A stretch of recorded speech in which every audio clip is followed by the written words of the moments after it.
What is up, duelists? Arsencroft's here again with your daily dose of Yu-Gi-Oh! GOAT format content. Today's feature match, we've got Bubbles123 versus Retro Format. As always, both players rated in the top 200 spots on the Dueling Book GOAT format ranked ladder. Let's hop right in. Looks like Retro Format is going to win that rock, paper, scissors. Choose to go first, of course.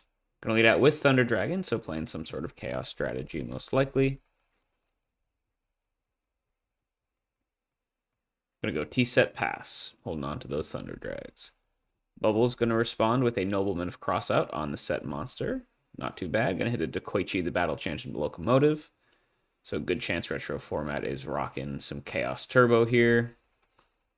Bubbles running a couple Dekoichis as well, and we've got a Thunder Dragon used from Bubbles also, so he might just be on a little Chaos Turbo mirror. Looks like Bubbles opened double Thunder Dragon, though, just grabbing one copy of it off of the effect, so not as strong as an opening so far. Just going to go set a Monster Pass with no back row. So a little bit of tempo advantage gained here thanks to that knock, but not too much to separate the players so far. Retro's just going to add another set monster pass there. Bubbles. We're going to go Tribute for Thunder Dragon, tributing the set Sangan, triggering Sangan's effect to go and grab a monster. Interested to see what they grab. They're going to go grab Sinister Serpent. Can be used for a lot of good things here. And now you've got a nice 1600 beater on the board and a Nobleman of Crossout to clear out the path. So both knocks being used quite early on here to keep that tempo advantage, and it hits a spy, so lots of darks being ripped out of both players' decks. Bubbles luckily already has Chaos active here between the Thunder Dragon and the Sangan, whereas Retro, with all your spies and all your decos banished, might be tough to get a dark into grave sometime soon. It's like Retro is on the full 3 copies of Dekoichi, 3 copies of Spy. That's pretty standard right about now. And Bubbles on triple Spy also. Could be on 2 or 3 Dekoichi, depending on what's in hand. And then Thunder Dragon's going to go ahead and get in for 16, but we've got Ring to at least stymie the aggression for now. Both players will take 16. And Retro will get to take a turn into an open board here. Just going to go T-set pass. We've seen a Deco, we've seen a Spy, so this has to be something else. Faith, not really super great, so I mean, if you're a Retro Format, are you bluffing with a Serpent? Are you bluffing with a Sangan? Is it set Night Assailant, perhaps? It's the usual stuff you would see here. Bubbles is going to go set a Monster Pass as well, so neither player, like either player's normal well, I guess if you count Thunder Dragon. Yeah, both players being pretty passive, playing the Flip Monster game. Pretty typical play pattern in these Turbo Mirrors. We're going to go see, just going to fire off card destruction here as Retro Format. That's one way to get a Dark Engrave, right? Pitching at least a Chaos Sorcerer, Tribe Infecting Virus, interesting. So kind of an interesting play here, right? Because you knew Bubbles' hand had Sinister Serpent, so they do plus off of this card destruction. But if you're a Retro Format, you've been unable to cash in your Thunder Dragons just yet. And it does get you a Dark Engrave for a card that was otherwise pretty dead. You also had Tribe with no... I mean, you had the Thunder Dragons as discard fodder, but I guess Tribe not doing too much just about now. And then Bubbles, we see discards the known Serp, the known Thunder Dragon, but also a Delinquent Duo. So holding that one for a while, waiting for Retro Format to probably use one of those Thunder Dragons to get closer to full value out of it. Also Magician of Faith, which would have been good. Grabbing knocks, etc. But Bubbles will plus off of this, but Retro's hand really wasn't doing too much, so makes sense. You know, I don't hate the idea of just kind of spinning away and trying to find some better stuff. We'll see if it ends up being the right call, though. Drew into Pot of Greed, so that's pretty nice. Finding the, you haven't seen any Trinity pieces yet, so that's always a good litmus test for if you should use card destruction or not. Because, you got a lot of good stuff to draw into if you haven't seen any of your Trinity yet, basically. And you're also able to rip one out of your opponent's hand as well. So Pot's going to let them draw a couple cards. they find their own Nobleman of Crossout on a Magician of Faith. So Bubbles, 2 Faiths gone now. 1 dealt with by the card destruction, 1 by this knock. It's like Bubbles only runs the 2, most likely. Ooh, and then we had Set Magician of Faith here for retro format. That can go ahead and just re-grab Pot of Greed, which is quite nice. Draw up a couple more cards. So this card destruction ended up working out pretty well. Finding, yeah, I guess you can, there's a decent chance that you'll draw into a Trinity piece here off the card destruction because you hadn't seen any yet, right? And then you had the Faith here to make sure you got double usage. So even though you were going negative straight off of the card destruction, knowing that your opponent had Sinister Serpent in hand, you had a lot of options for some pretty explosive plays, and they drew into them. When to use card destruction, especially in like Chaos Mirrors like this, is a very, it's a tricky thing. I feel like not a lot of people play card destruction correctly in a lot of cases, but I think in this case, hoping for like a high roll that is kind of weighted into your favor, knowing that you can like really capitalize on it with your set Magician of Faith, I think makes total sense. And now they have so many cards more than their opponent, so it worked out pretty well. Upstart to dig even a little bit more. Seen so many cards in the deck so far. Gonna go slam down Chaos Sorcerer. Got Tsukuyomi to go for the Suk Loop with the Magician of Faith as well. So yeah, really converting these cards into a lot of pressure here. Gonna hit in for 34. And now your opponent has to deal with Set Faith, with Pot of Greed or Nobleman of Crossout Engrave, as well as a Chaos Sorcerer coming down. So a lot of stuff for Bubbles to deal with here, including a couple back row. Things were looking pretty good, but that card destruction really turned things around. You can go grab your Sinister at least, and you've got a nice full group of cards here. Let's see if you drew into any of your Trinity pieces as well off of this. Leading out with Upstart Goblin, just to dig a little bit further. And they found Pot as well. Okay, so card D giveth, card D taketh. Pot grabs a couple more. Breaker the Magical Warrior. Interesting to start whittling away at this back row. Can use that effect. Hit a 50-50. Hits a Jar of Greed, though, so not great usage, but one less card in the back row you have to worry about at least. So if you can capitalize on that, could be worth it. We're going to slam down Blackluster Soldier. That Sangan Engrave being used to good effect. Retro, do you have an answer? We're going to go Prio Banish the Set Monster, which we knew was Magician of Faith, of course. I'm going to set a couple back row pass. Will we see... so hoping... I guess the idea is you probably have like a Raigeki break set or something like that you can use to answer the fate or answer the opponent's Sork before they get to main phase 1 and can banish your BLS. But retro format, trying to hit or roll and hit that with the MST, 1 in 3 chance, assuming that only one of these is a discard trap. And they hit a trap Dust Shoot. Okay, so not a bad card to hit in this scenario, honestly. But you have to assume Bubbles has some way of outing your Sork here if they went for this play. So yeah, show me the standby phase, Raigeki break. Let's see it. Oh, so, okay, Ring works too. Raigeki break generally played in more copies, so more likely it was going to be that, but Ring does the job as well. It'll deal 23 to both players, though, so Bubbles is in lethal range from... Oh, well, I guess the opponent's already used Ring, so yeah, pretty safe to use it there in that case. Don't have to worry about Ring on your BLS killing you. And you deal a nice chunk of damage to your opponent as well. Retro format, though, has tons of cards. Going to lead out with a Heavy Storm. And show me the Snatch Steal for game. Phoenix Wing Wind Blast. Okay. We're going to go BLS of our own. Tsukuyomi to set the BLS. And yeah, I mean, that's pretty much just game if I'm not going to do the math. But pretty big turn there for retro format. That card destruction, kind of a gamble, but ended up really paying off. Card D into Pot, into Faith, into Pot, into... Yeah, nice job. And that's game 1 to retro format here in what I'm pretty sure is a Chaos Turbo Mirror. But we'll see if anyone's got any spicy things in their sideboard here. Bubble is going to go first game 2, of course.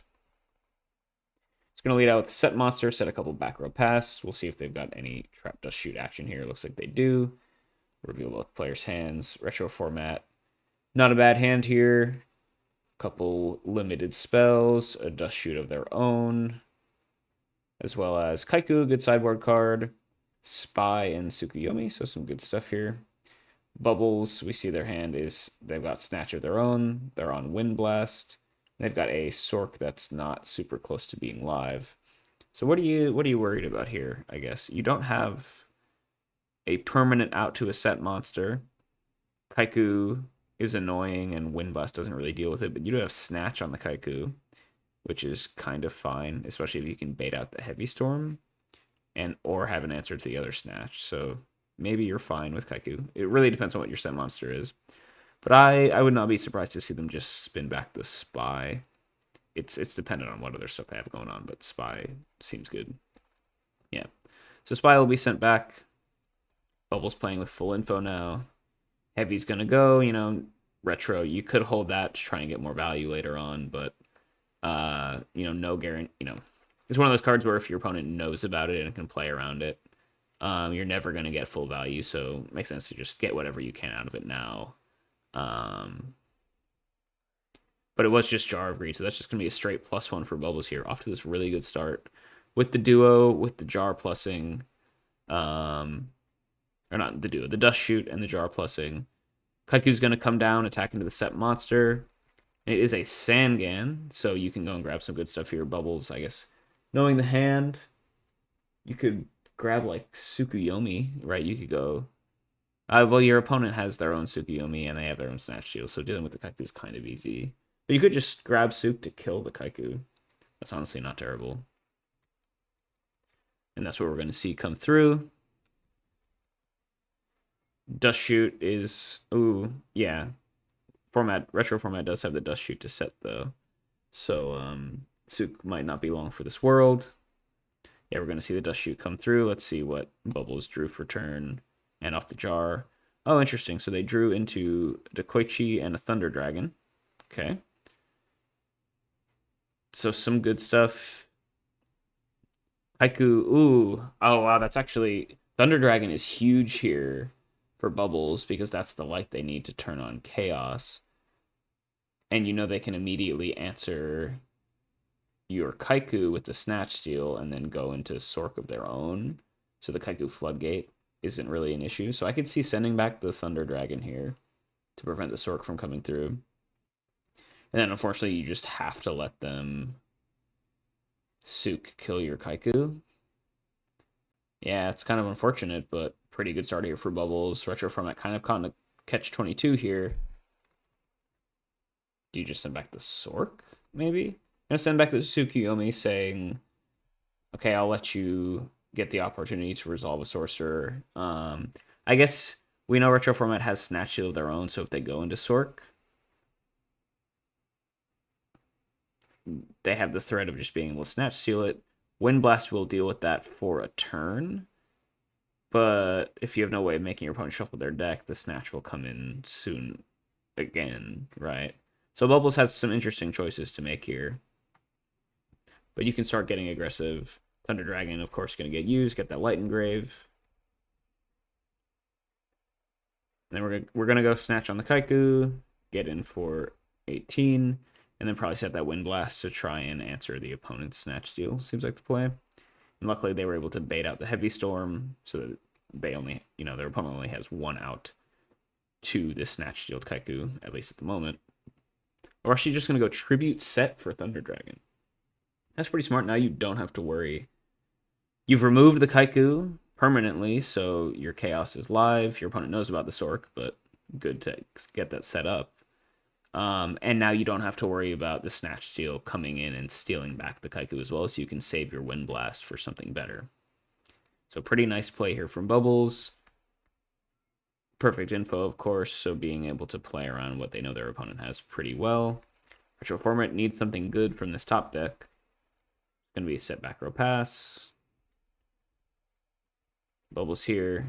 Gonna flip some of that Thunder Dragon, start beating in for 16. Good way to apply pressure in the turbo matchup. 1600 vanilla isn't always the most impressive monster, but it actually is pretty big against turbo. Not every turbo deck runs Kaiku. So the only stuff that can really beat over T-Drag is Chaos monsters, which like, sure, that's fine. The only normal summon they have that deals with T-Drag for like cleanly is a breaker that you keep the token on, right? So 1600 attack vanilla is actually pretty good. And Bubbles is going to set a monster pass. Good chance that that's that Dekoichi that we saw earlier in the hand. Retroformer just going to set one pass, not going for any snatch on the T-Drag plays. I think that makes sense. You know, Wind Blast is afoot as well. Bubbles going to go flip summon that Dekoichi. Don't really care about Torrential Tribute here because he's floating. I'm just going to get in for 3k here. And pass with lethal on board, add a couple back row, add a set monster, and retro format. Kind of got just overwhelmed this game. Bubbles playing smartly, trying, playing around all the stuff that they knew retro format had, using the information gained off of Trap Dust Shoot to great advantage, and just really not letting their foot off the gas here. So retro format, we know you got Snatch Steal in hand. Do you have anything else to maybe try and break up this board? Thunder Dragon of your own to draw a couple more cards. Setting a back row first to play around a drawn Dust Shoot from Bubbles is pretty nice. But now we're just going for Jar of Greed anyway, so we're not going to care. We're going to go Wind Blast on... That's pretty cute. So forcing your opponent to basically draw a dead card. Now show me the Dust Shoot. That'd be funny. Now Jar of Greed to see another one. Okay, fair enough. So retro format. Jar of Greed is good. It thins your deck, lets you, it ups your consistency. But when you're drawing so many multiples of them, can be pretty slow. And when Bubbles is being super aggro here with Thunder Dragon and Dekoichi, getting stuck with all these Jar of Greeds is getting punished essentially. Retro format, that way able to see a couple new cards. That Snatch Steal is going to come down on the T-Drag. It's going to go ahead and attack the Dekoichi. And, retro format making the call that, okay, we saw Wind Blast get used already, so that's the one out that we knew about to Snatch Steal is gone. And Bubble's saying, okay, that's fine, I'll take 200, you can kill my Dekoichi. I already got to draw off of it, so it's not the end of the world. Oh, and then we got the Tsukuyomi to come down, which was known, right? Tsukuyomi comes down to permanently steal this Thunder Dragon if Bubbles does not have an out to it. Thinking here. We got MST on the Snatch here. And that's just going to be game. Thunder Dragon representing lethal on the clap back there. And we're going to go to game 3 here in this Turbo Mirror. Pretty well played from Bubbles there. No massive card destruction like in game 1 to swing the tides for retro format. Wouldn't be surprised if they sided out the card D because it's generally not considered super good into Turbo. So something, easy fodder to take out if you got like Minecons or something in the side. This time, Retro just resolved a turn 1 Dust Shoot and went to town with that info, played around everything their opponent had super well. Retro format getting a little bit stuck on some slow draws with a million Jar of Greeds as well, which wasn't helpful. But that's kind of the risk you play, the risk you pay when you play a bunch of Jar of Greeds. We'll go to game 3 though, in retro format we'll be able to go first. Let's see what they are cooking here in turn 1. Leading out just a set monster pass, no Trinity, no back row, so not the most formidable start. Bubbles, you got to be aware that this very much could be some sort of bait. But we're just going to go ahead and knock it anyway. It's knocking Sangan, ain't too bad, right? Permanently deals with it, not going to have to worry about that. Little creepy monster the rest of the game. And Bubbles just going to follow up with a set monster of their own. So no explosive trademark turbo openings from either player, but Bubbles, just like in game 1, being able to kind of wrangle a slight tempo advantage with the help of Nobleman of Crossout here. Retro format, do you have an answer to sets? Pod for Greed's a good way to dig for one. Got knock of their own, hits us Gravekeeper Spy, so both players going to be without the services of that GK Spy so far this game. Pretty good from a neutral perspective because it prevents any crazy spy walls from being formed, right? So both players more likely to have opportunities to get aggressive here, which sometimes is lacking in Chaos Turbo mirrors when Spy is in play. But we do know that we knew from game 1 that retro format was on triple Spy. So assuming that they did not side out the third one, which is not advisable generally, they must have a dead spy in hand. Whereas Bubbles, I not confirmed if they were running. We only saw them banish 2 game 1, so they could just be on 2 spy. That's definitely reasonable. Retro format going to set a monster. Decent chance that it is the fake spy. Bubble's going to go upstart, try and dig for an answer here. Not the fake spy, the dead spy. You know what I mean. Set a back row pass. Retro format, yeah, so it was the dead spy. It is just a 1200 beater. Gonna start getting in. Not bad, 1200 vanilla. And we got Tsukuyomi to turn it back to defense mode, so at least it's not just going to be exposed and beaten over by any, greater than 1200 attack point monster that's in Bubble's deck. Torrential Tribute is going to come down, though, and get the nice little +1 here from Bubbles. It's a pretty good use of this card. Not always seen in turbo decks, especially in the mirror, but able to get some good value here, answering the suit plus spy mini combo. Obviously, the spy didn't have any friends to go search for it. But it is, 2300 damage a turn if it goes unanswered. So Tribute doing some good stuff here. And like I mentioned, Tribute generally not seen as super good in the mirror anyway. So this is honestly probably a best case scenario here. So just get a nice little +1 there. Bubbles has a back row here to deal with. Just going to go T-set pass. We'll get End-Phase MST from retro format. Pop the set. Which was MST, so both players just trading their MSTs there. But Bubbles, once again, has this tempo advantage despite going second, thanks to that Torrential Tribute from last turn. Retro format has knock number 2, though, and it's going to be Magician of Faith. So neither player going to be able to get Faith unless they had one in their hand so far. That's an important light source gone as well. I think both players were on double Faith from game 1, so it's most likely all the Faiths are gone. And we're just going to get normal summon Tribe Infecting Virus from retro format, trying to get a little bit aggro here. Kind of interesting to see this, because there's nothing really forcing you to do this. So you're just kind of putting out a card just for some tempo, just for some pressure, which isn't bad, right? I mean, those are important concepts in the game of Yu-Gi-Oh! But I wonder if you're a little bit overeager here, just go in aggro mode with Tribe when both players still have a decent number of cards. Either way, Bubble's going to take 16, drop down to 5,200. Back row there from retro format. Gotta hope it's something to protect Tribe from just getting beaten over by something. Tsukuyomi is a way to do that, of course. Well, we got the Raigeki break, discarding a dead Chaos Sorcerer to protect it, which, you know what? So interesting. So you're fine with that if you're Bubbles from a card advantage perspective, right?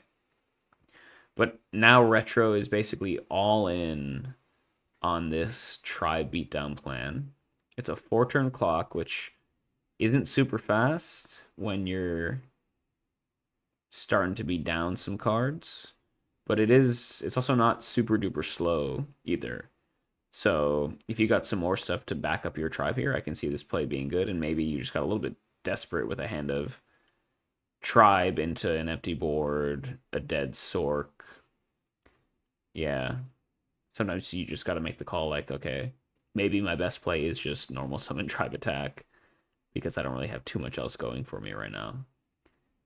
And now they're going to get 2-for-1 with this break, but their spy will live and can continue to apply pressure. Bubbles, we got main phase 2 back row. Let's see if Retro plays around that in any meaningful way. Just going to get flip summon Tribe, get in for 16. Bubbles drops down to 36, and hey, now you're sub 4k life points. If Retro format has like Ring or something, this play could be even better to accelerate the clock by a turn, essentially. But if they do have it, they're not going to set it yet. And Bubbles here, we're going to set a monster in the way of Tribe. The card in the deck that Tribe is best into outside the Chaos Monsters has been answered already.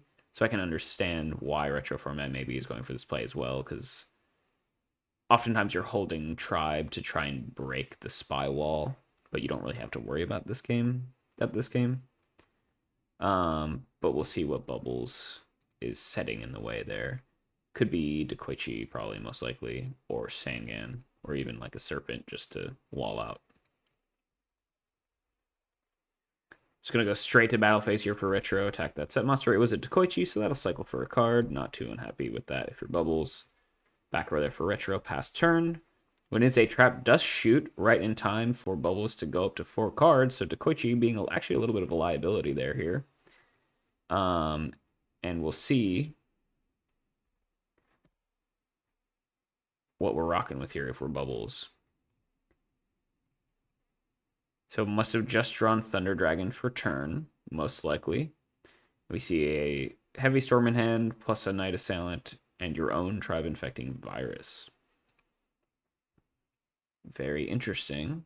You do have a target for your Night Assailant in grave in this Dekoichi. So if you're retro format, probably the plays you spin back the tribe. Although it would just be tribe blowing yourself up. But they don't. Yeah. Kind of interesting. I mean, the play, even if you get rid of Night Assailant, tribe discard Thunder Dragon is also totally fine. Right. So you probably just spin back the tribe, even though Bubbles can't do anything super great with it right now. You just probably don't want them to get value for their T-Drag or their Night Assailant. Is my guess. But kind of awkward hands here in both players without really too much going on. Just kind of these dirtily hands where honestly getting aggro with tribe makes sense. But Retro's going to send back that Night Assailant. I guess that's the tidiest way, the cleanest way for them to just deal with your aggression here. So I can understand sending it back, preventing them from regrabbing Dekoichi at all costs, pretty much. And now Bubbles, you have to make the decision, like, do you want to just, like, trade tribes? Definitely depends on what your set is. But you're probably just going to fire off Thunder Dragon here to start. Now you make the call of what to do with tribe. Just going to go normal summon and then crash in battle phase. Okay, so answering... You know, it's a fine play, right? You're just trying to stabilize here. You're ahead in cards. You have kind of the pseudo-inevitability that having resolved a Thunder Dragon brings you, because not only is Chaos live, but at some point you can draw some ways to use these Thunder Dragons for value. Right now they're clogging up your hand, but you don't have all day to kill your opponent if you're retro format, because eventually these Thunder Dragons are going to realize their potential, right? So you do kind of have to push the issue a little bit here if you're retro format. All that's to say, I think Bubbles is pretty clearly the they're not in range of Ring right now, right? So it's pretty clear that Bubbles is kind of the control player in this matchup, even though it's a Turbo Mirror. Just the way the game is played out, retro format has taken on the aggressor role. So Bubbles, I think you're fine trading 1-for-1 to try and diffuse the pressure here between the tribes. And just try and stall out and utilize your greater card advantage to hopefully take over from here. So retro format, onus is on you to start applying some more pressure. Kaiku is a great way to do that. Bubbles, do you have an out for this? Unlikely. Oh, Mirror Force is going to come down to answer the Kaiku.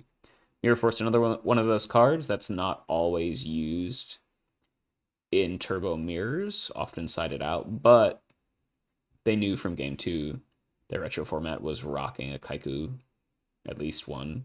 So keeping Mirror Force in definitely makes sense if you got to worry about Kaikus coming in at you. And holding the Mirror Force for a while, I think, right? Taking the 1600 a turn from Tribe. And honestly, probably ended up being the right move, because you get a pretty nice play here, Mirror Forcing the Kaiku, which could have taken you off Darks, which would have been really bad. Retro format setting a back row pass, and now Bubbles. Can we cash in these Thunder Dragons? Can we stabilize? Pot of Greed is a great way to continue to pull away with this game. Kaiku of your own to kind of take back board control. Retro format, do you have an out? Ring of Destruction. Okay. So, able to deal with the Kaiku threat, prevent them from banishing some of the good stuff in your graveyard. But that is one less, Ring, when you're the beatdown player, is a really, really good resource because you can use it to close out the game when your opponent, has started to stabilize. So retro format using Ring here means that Bubbles now doesn't really have to worry about any crazy Ring game shots. They just have to be prepared for stuff that retro format can summon, right? So now you're a little bit more comfortable, honestly, even though you just took 18 and your monster got answered. You're probably a little bit more comfortable here as Bubbles because one of the big ways you can lose the game has been kind of dealt with. Just gonna pass on an open board, and man, we could just see top deck Haiku for game. That would be crazy. Bubbles just kind of stuck. We got double TD in hand. Not a lot of action. No back row that's worth playing. So retro format, can we see Thunder Dragon summon a Chaos Monster? Can we see normal summon Kaiku? Normal summon Breaker for game? A lot of ways that you can do some stuff here. And Bubbles, you're pulling away card advantage wise, but maybe you just don't have what you need to answer these threats from retro. Just gonna draw past though, so that's one potential opening that did not come to fruition. Bubbles does have a monster to put in the way here. Set pass. So retro's got another thing in the way of them and their opponent's life points. Just gonna draw pass again. Okay. Bubbles, can we start getting a little bit more aggressive here? Just gonna set a back row pass. Thunder Dragon's chilling in hand. We've got Breaker, which could be really, really good here. Minecon. This could just be game right here. Gonna steal the set monster. It was a Sangan. Do we just attack for a game with Breaker, or do we play it safe? I mean, there's no Mirror Force to worry about, right? It's probably not Book of Moon. Yeah. I mean, this could just be game. Good chance that this is just a bluff set from Bubbles. I'm going to go ahead and get in for 19, hit for game. And there it is. What was the set card? Yeah, it was a bluff set, Nobleman of Crossout. Wow. So Bubbles here in game 3 starting to pull away card advantage-wise. But, oh, wait. No way they didn't summon BLS. No way. Wow. Okay, I mean, the Heavy Storm was known about, and Retro didn't really ever give them an opportunity to use that. They had issues with their own cashing in their Thunder Dragons, just getting those stuck in hand. But losing there with BLS in hand just feels so bad. Wow. Bubbles getting a little bit greedy there, even though they were top deck Kaiku, top deck Breaker, away from losing and paying the price with exactly Breaker plus Minecon per game. Wow. Oh, and retro format stuck on double Chaos Monsters, so oh man, they had no out to your BLS. You could have started applying pressure too. Dang. Yeah, you probably want that one back if you're Bubbles. A little bit unfortunate, but really close match between both players taking it to game 3. Yeah, really back and forth. Game 1, like I said before, great card destruction usage from retro format gambling, but having it pay off by going card D into pot, into Faith, into pot to really just take control of the game. Game 2, Bubbles, just with the early Dust Shoot resolution, played basically perfectly from there. Retro couldn't come back. And then game 3 was super close. Retro, with a little bit of a dead hand, decided to get really aggro early on with Tried beating down. Bubbles was able to answer all of the threats, but then chose not to slam down the BLS just to protect the life points, and then got hit for game by Breaker plus Minecon when they were sitting at 1800 life points with no back row. Dang, what a match. Chaos Turbo Mirror, love it. This is GOAT format at its best. Hope you guys enjoyed it. I will catch you all next time.